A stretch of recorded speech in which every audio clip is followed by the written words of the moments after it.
What's good, everybody? You're tuned in, and we're back. This is Mr. Y Talk to Lingam Director. Yo, Director, what's the word? Mr. Y. Alright, so check it, Director. I got a real head-scratcher for you. Why should cats like us, who are deep in the Tao and the Buddha game, even care about some dude named Shiva from India? Feels like it's from another planet for real. It is precisely because you are familiar with the Tao and the Buddha that you are uniquely positioned to grasp the essence of Shiva. We are not introducing something alien. We are embarking on a form of intellectual archaeology. We're not meeting a stranger. We are discovering a long-lost relative in our own intellectual ancestry. I bet. So in our neck of the woods, Lao Tzu said, the Tao that can be told is not the eternal Tao. It's like the ultimate reality is this big silent nothingness before anything was anything. Word. How does your man Shiva slide into that picture? He is the Mahayogi, the supreme ascetic. And before he dances to create the cosmos, what is he? He is that very silence of which you speak. He is pure, unalloyed consciousness, absolute stillness. In our lexicon, we call this Nirguna Brahman, the absolute without attributes. This transcendent stillness is precisely what the Taoists call the Wu, the nothingness. So you're saying whether we call it Tao or Brahman, we're basically talking about the same ultimate quiet before the storm vibe. Precisely. The primordial stillness from which all of creation erupts. Different nomenclature, identical, ineffable reality. Now, what about the world we actually live in? We got the Tai Chi symbol, yin yang, the two fish, black and white, chasing each other's tails. Everything is about that dynamic balance. That's the foundation, you feel me? And it is utterly central to Shaivism. Look at this image. It is Ardhanarishwara, the half-woman god. One half is Shiva, pure consciousness, static, immutable. The other half is his consort, Shakti, cosmic energy, creation, dynamism, change. It is not two deities welded together. It is one reality expressing its two fundamental natures.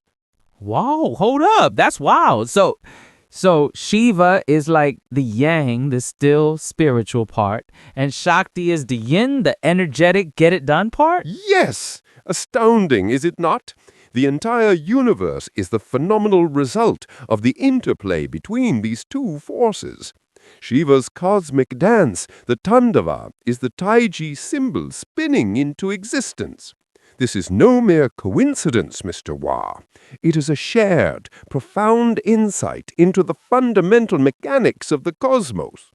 Dope. So the big picture lines up. What about us, regular Joes?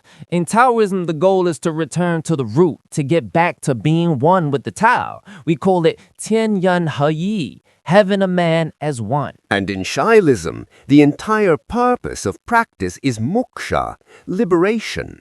This is achieved through the profound recognition that one's true self, the Atman, is and always has been identical to the ultimate reality, Brahman or Shiva. It is Atman is Brahman. It is the very same principle of unity. So, Tianran He, Atman is Brahman, sounds like we're saying the same thing with a different accent. But how did this idea even get on our block? The bridge, the intellectual conduit. It is Buddhism, Mr. Wah, specifically the Chan Buddhism with which you are most familiar. When Chan masters speak of seeing one's true nature to become a Buddha, what is this nature? It is your Buddha nature, your true self. This is the perfect interface between Indian philosophy and the Chinese mind. Whether you call it the inner Tao, the Atman, or the Buddha nature, the truth remains constant. The locus of divinity is internal. Okay, I'm sold on the philosophy, but what about, the actual doing? In Taoism, we got Qigong and Neidan, treating the body like a mini universe, moving energy, qi, through meridians. It's all about cultivating Jing, Qi, and Shen. And in the Indian traditions of yoga and tantra, the body is perceived as the very vehicle to the divine. The entire system is engineered to awaken the dormant life force at the base of the spine, the Kundalini Shakti.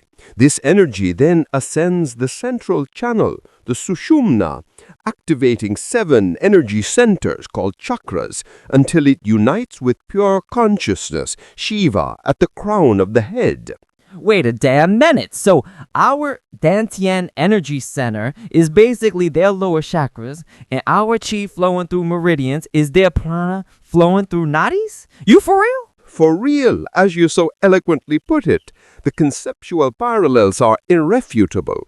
Both systems see the body not as a fleshly prison to be escaped, but as a secret laboratory, a temple for profound spiritual transformation. This is blowing my mind, but is there any actual historical proof of this connection, or are we just vibing on similarity? Vibing? My dear Mr. Wah, there is a mountain of concrete historical evidence. The most direct link is Tang Dynasty esoteric Buddhism, Tangmi. Its practices, mantras, mudras, mandalas, are a direct importation of Indian Tantra, which itself is deeply influenced by Shaivism.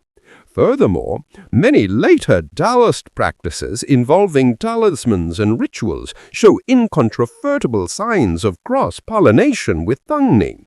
The exchange was real, and it was robust. So this stuff just seeped in over the years, got all mixed up till we couldn't tell what was what anymore. A more accurate statement would be that Chinese thought, in its sophisticated development, was in constant dialogue with wisdom from the subcontinent, which was saturated with Shaivite elements. It wasn't a one-way street, but a dynamic fusion. They did not simply copy, they adapted, integrated, and synthesized it into their own unique framework, arriving at parallel truths through different cultural lenses. So at the end of the day, it's all one big cosmic dance. Shiva from the Himalayas, Lao Tzu from the Yellow River, they were both just trying to teach us the steps. An uncharacteristically elegant summary, Mr. Wah. They used different languages and symbols, but they all pointed to the same moon. The universe is a magnificent dance from silence into form, and every single one of us is an integral part of that choreography. Understanding Shiva isn't about abandoning your heritage. It is about gaining a new, stereoscopic perspective to appreciate the profound depth of your own Tao, your own Buddha nature. It's an invitation to not just think about oneness, but to feel it, to embody it, and finally, to join the cosmic dancer in that single universal rhythm. Yo, that's mad deep. Good looking out, director. The pleasure was entirely mine, Mr. Wah. May Lingam GG be with you. Alright, that's a wrap for today, y'all. Mad lot to everyone for listening. Catch you on the flip side on Mr. Y Talk to Lingam Director. Peace. 我从来不给谁民主，因为我够酷，3年不换一条内裤，因为我够酷。潮流的开源好物，因为灵感季节够酷。钱赚的不多，但是花不完，麦当劳薯条都加大还是花不完。冷气都掉27度，因为我够大，场面线从不加醋，因为我够酷。